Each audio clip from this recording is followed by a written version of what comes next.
Can I just say today that the Chancellor's got some front to come to this House and to talk to us about deficit and to lecture us about deficit reduction.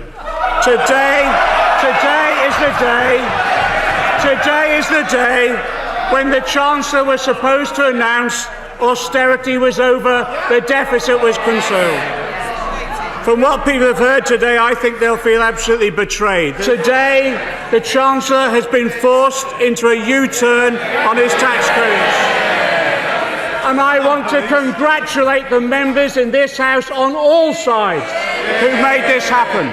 Today, he's broken his own welfare cap.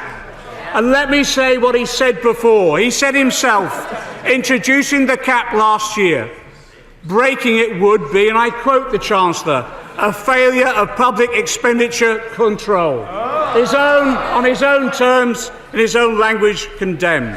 Let me say this, I want to congratulate the Honourable Member for Lee for the campaign on policing cuts, which has forced a U-turn.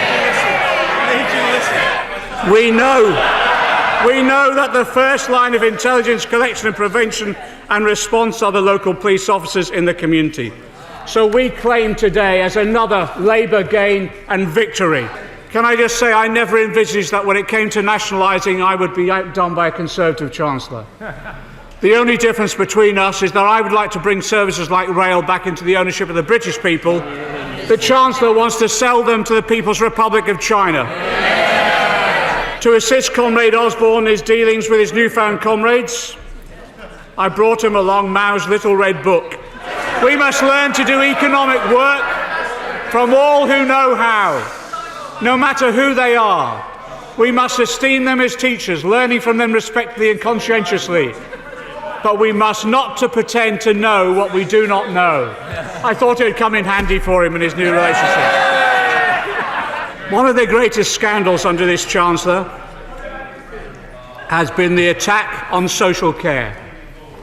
3,000 beds have been lost already.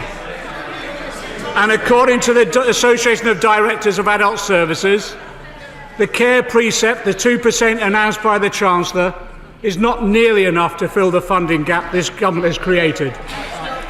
The result is that some of the most vulnerable people in our society will be at risk, and more people will be forced to resort to their local hospital for their care. In the end, this debate is about what sort of society we want to live in. The government is systematically dismantling all those aspects of our society that make our community worth living in and celebrating. The Chancellor is not just cutting our services today, he's selling it off our future.